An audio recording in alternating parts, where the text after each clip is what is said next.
Both teams played hard. We just take it one day at a time. This is an older man, but here, this is vintage Vince. Let's play some basketball! This is the NBA Storyteller. I mean, really, his picture fascinates me. Number one, this guy doesn't look like the guy it's supposed to be. What it does look like is an elderly man who probably talks a lot about the good old days. And I say that because of the smile. Seems to be unaware of the rest of the human surrounding it. Have you ever seen one of those really old men, old muscular men? They still work out a lot, real tan. They run. We always cheer them on, the same way you cheer on like a one-legged pigeon, right? Is that how we feel about Vince? I'm really asking the question. Do we wish him well? Is there spite in the air for him? I can't tell. I know the reckoning is upon him, and folks are putting their nails in his coffin, but I'm not sure where I stand. I mean, for a guy like, I don't know, Dirk, as he ages, he only becomes more endearing, right? As it was coming to an end for Tim Duncan, all these other players, we celebrated them. Even as Kobe limped to the finish line, we celebrated them. I love you guys. And sure, those guys are great, and Vince may not be great. I mean, really, we still have guys like Hakeem and Ewing and Shaq, even Grant Hill. As these guys got older and limped towards the end, there was a clean assessment I had of each one. With Ewing, it was just pity. It was sad, it was pitiful to see him in an Orlando jersey. Hakeem, keep getting paid. Work the system. That's how I felt for him. Shaq, that was just Shaq. As Shaq went from team to team, that's just Shaq. He's got a beef with Kobe. He's trying to get one more ring. It's personal. I get it. Paul Pierce, not a huge fan of him. I do appreciate his theatrics, but always you have to acknowledge that he could be big in some big moment. So he kind of was worth hanging on to. Grant Hill, pure, unadulterated sadness. And I mean pure. Just watching him spot up for threes and finish on the break with a strong layup. All it ever evoked was deep what-ifism and sadness. All right, but back to half man, half bread. I think the smile tells it all. He is oblivious. He is in his own bubble, the Vince bubble. And this is the problem since day one. Folks rip him now for what he should have been, what he could have been. But I don't think people give him the credit he deserves for easing into this creepy old man without a single complaint. I mean, this is what we want, right? When a star ages, we want them to find a useful role and to be happy. But then you got people like Carmelo Anthony basically making a fool out of himself, proclaiming he is a starter. Or Dwayne Wade, between his doses, you know. When he aged and Miles started to rear their wrinkled heads, he was clearly a bench player in today's game, but again, his ego slammed up against reality, and both of those two players had a moment where they just looked stupid. We all sat around and said to ourselves, our followers, our viewers, that these guys are washed and they need to realize it. But it's a sad moment watching a strong man realize he's weak and that he can't open up that jar anymore. And he tries and he tries and he tries. Anyway, but I think this is a true sign of greatness, human greatness. But this weakness, this inability to admit weakness is our true sign of greatness. It's what we measure as greatness, or a killer instinct, as they say. The heart of a winner or a competitor. If you can never let go of your peak and seem oblivious to reality, then you must have been a real killer in your day. You really thought nobody could beat you. It wasn't just lip service, and you believed you were the best. This is a tremendous perspective to have if and only if you really are great and the best. Otherwise, you are only going to hold back yourself and your team from what you really are, a great role player. You feel me? There's players across this league who demand max contracts, and they believe that they could be a star on some team, they could lead a team. But you know what? That's not who they are. And if they just would concede that they are somebody who should come off the bench and play great with the second team, that would make one of these teams, any of these competing teams so much better. But you feel me? You need to feel invincible if you are. That's the problem. You need to feel invincible if you are invincible.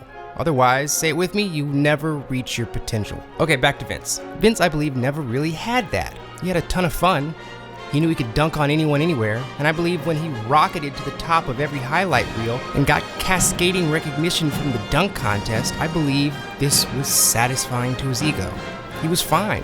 He had one of the all-time great nicknames, half man, half amazing. He was making all-star teams, all NBA teams. This was enough. It was enough cover. He had sway, and you know he was killing in his off-court life too.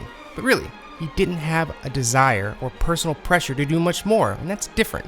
I mean, really, let's take a second here. Really, this dunk contest, let's stay on this for a second. How important was this? How important was this dunk contest? Should he have been filled up with satisfaction just from this moment? Is this the moment that curtailed all of his ambition? Well, maybe, yeah. But really, when you pull off something like this, when you make that much of a basketball and cultural impact that almost every single moment of it is iconic and quotable and mimicable, you could have this moment in Pictionary and people would get it. This is impact. I mean, really, like 90% of players who win championships make zero impact in the league. I'd say even higher than that. I mean, what is your choice here? You could even compare a moderately impactful career based on winning and scoring. You know, a number 2, a James Worthy, multiple championships, a Kevin McHale, multiple championships, even like scoring titles, like T-Mac, even trips to the finals, like AI, Reggie. Most of these careers at their highest point don't have the reach of this one dunk contest. Mind you, the dunk contest is one of the few moments where we shed all of our pretending because it's exclusively unveiled about the individual, where we don't have to pretend it's all about the team, which it never really is, it's about the moments. And he carried this moment and delivered on every single ounce of it. This will ring for eternity. I mean, we still talk about some okay-ass dunks from 1977. Anyway, in the bigger picture, you can't just toss the importance of this performance aside. I mean, not to throw anybody else under the bus, but we give a ton of credit to AI for his impact around the game. Style, fashion, personality, culturally. We should give Vince similar shine for what he did and the resonance it had from this single contest. I mean, to be honest, for him to hold the title of best dunker and best contest dunk performance ever, that's elite as heck. I'm telling you, a lot of people thinking that might have been the best dunk ever. How'd you feel about it? I have a couple of tricks up my sleeve. So, maybe he did deliver. I don't know. Let's continue. I mean, you remember Lamar Odom? He was special because he flat out said he didn't want to be a first option. And folks thought it was odd. But come on, team, we need that. We need folks who have star or supreme talent and a huge ceiling, but don't push themselves to reach it. These are the players that a great team needs. I mean, think about this. What if some of these all-time great players, just 1 to 2 years before their bodies quit on them, what if right then they realized they would be most effective as a sixth man? Kind of like what Andre Iguodala did. He was a little beyond that, but that was the big deal there. Like if you could convince 2007 Allen Iverson to come off the bench, or 1999 Scottie Pippen to come off the bench, Webber before he flamed out, Kevin Garnett before he flamed out, even Tracy McGrady, right? When they were still demanding their star life, right before it all clapped, if they took a sixth man role, this league and those teams would be so damn deadly. Anyway, but they would never do that. They fought it till the very bitter end, the very contentious end, and it always ends ugly or sad. Tyrone Lue had to sit around and just wait until Dwayne Wade realized how bad he was, again between doses. I mean, not to stay on this dry topic, but we know what it looks like to have an all-star as a sixth man, with Manu, and it works, but nobody wants to do it. To be honest, I think somebody like Russell Westbrook would be a perfect sixth man. He would be a freaking genius as a sixth man. I mean, he'd be Vinny the microwave times 55. I mean, Damian Lillard, right? That's the type you want. A guy who comes in, lights it up, takes it over. That's an ideal sixth man, right? All right, back to Vince. He had his ego cup filled up. Kind of like how you remember when everybody in the league didn't have a shoe deal or commercials? When it was super prestigious to be in the game and in the commercial break? This stuff came after success. It was a symbol of reaching greatness. And again, not to sound old here, but I really think the happiness factor is a big deal in reaching your potential. If you're someone who it doesn't take much to be happy, then I think a few all-star games, a national commercial, a cool nickname, a brand deal, that's more than enough to get you by. And as long as the team check is sufficient and they make you feel like a star, then you're fine. Vince is the type of guy who would go home at night and not think about the game. I mean, damn, he's happy. Things are going well. I mean, really, why be unhappy and greedy and constantly not be satisfied? Since when is not being satisfied the permanent goal? Not 1, not 2, not 6, not 7. I mean, shit, man, be happy, right? Seriously, I mean, has anyone ever worked their ass off at a job and then got, I don't know, Employee of the Month or some recognition and immediately gone back to your desk and say, well, that's it for the day? I have, because when that announcement or email is over, I went back to my computer and said, that is it, I am done. You temporarily lose that desire to work your ass off because you know what, you just did. But we never want that for our sports figures. That's why folks lose their mind when we see a player in a losing game smile. or smile too soon. Gotta keep up appearances, right? It's a role, it's theater. When we find folks like Andrew Bynum, who clearly didn't care 100% about the game, or again, Derrick Rose, when he says the game is only part of it. I was just worrying about myself, just worrying about my future like every player in the league does. And I don't know, I probably just think different. It's only my 7th year, but I think further on into my career, further on into my life, just trying to plan things out. Life is bigger, and he needs to consider that. Folks shit all over him. Just all over him. Shit all over the place. Take issue with what he said? Of course I do. That was stupid.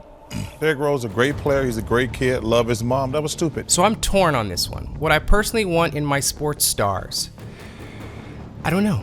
But regardless of how I feel, Vince is happy. He is clearly that guy. He maxed out on happiness, and that impeded his potential. He was and is just fine and completely satisfied. And you can tell by this picture, because he looks as confident as ever and comfortable in his role. He is on the Sacramento Kings.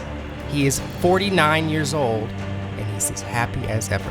The happiness he has now is not suffering because of what he's not and what he did not accomplish.